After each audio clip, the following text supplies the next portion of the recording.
O que é uma revisão de literatura? É o processo de busca, análise e descrição de um corpo do conhecimento em busca de uma resposta a uma pergunta científica, ou seja, em busca de responder uma ciência.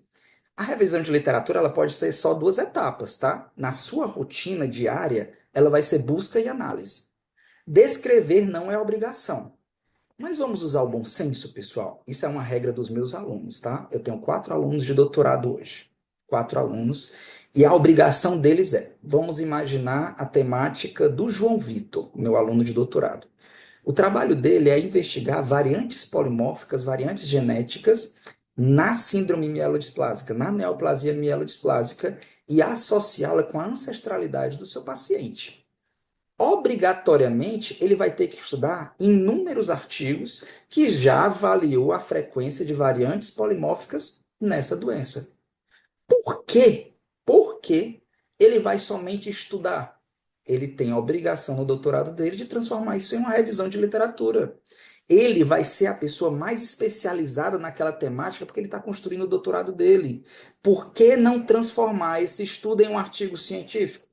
Então, todos os meus alunos, eu não quero, estou aqui criando minhoquinha na cabeça de vocês para estimular os seus alunos a dar mais um trabalho para eles. Mas a evidência da revisão de literatura é o primeiro passo para a excelência da escrita de um artigo científico original.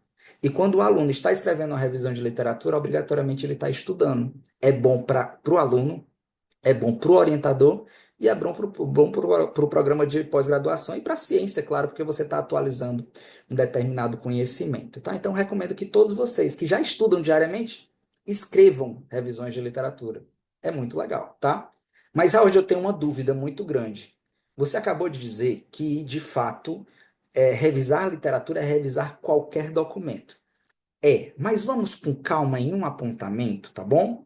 Por exemplo, recentemente eu, Dr. Mal e o Dr. Humberto publicamos 2 artigos muito bacanas. São artigos do tipo de correspondência na Lancet, uma revista de fator de impacto, salvo engano, 98, uma revista muito renomada, onde nós chamamos a atenção do Globo a respeito de uma doença emergente no Congo, que está ali do lado de Angola e, de fato, pode ser um novo estopim para uma pandemia internacional. Esse foi o primeiro artigo. No segundo artigo, nós já comentamos que descobriram que, de fato, não é uma doença nova. É malária grave em crianças desnutridas. Então, fizemos um novo comentário. Só que esse comentário era por um boletim da Organização Mundial de Saúde, ou seja, é um documento. Mas o que foi que eu falei para vocês agora? Para ser evidência científica, tem que participar de todas as 7 etapas. Ou seja, só é evidência científica para quem faz ciência algo revisado por pares e às cegas e publicado em uma revista científica. Mas, Howard, o documento da Organização Mundial de Saúde não foi avaliado aos pares e não foi avaliado às cegas. E não foi publicado numa revista, foi publicado no site da Organização Mundial de Saúde. Exatamente. Para esse tipo de documento, nós podemos fazer as cartas ao editor, nós podemos fazer as correspondências. O nome disso é literatura, é objeto de literatura, que pode ser, obviamente, artigos de periódicos, livros, artigos de jornais, registros históricos, relatórios governamentais, teses e dissertações e outros tipos de documentos, como o boletim da Organização Mundial de Saúde. Mas para artigos de revisão de literatura, revisão integrativa e revisão sistemática, vocês não podem usar esses documentos, porque nós vamos chamá-los de literatura cinzenta. Tudo o que não for artigo de científico que não passou pela avaliação aos pares, às cegas e não foi publicado na revista, nós vamos considerar literatura cinzenta. E isso não vale para artigos do tipo revisão de literatura. Howard, isso vale como contextualização para a introdução do meu artigo original? Vale, você pode utilizar. Howard, isso vale como apontamento de discussão? Vale.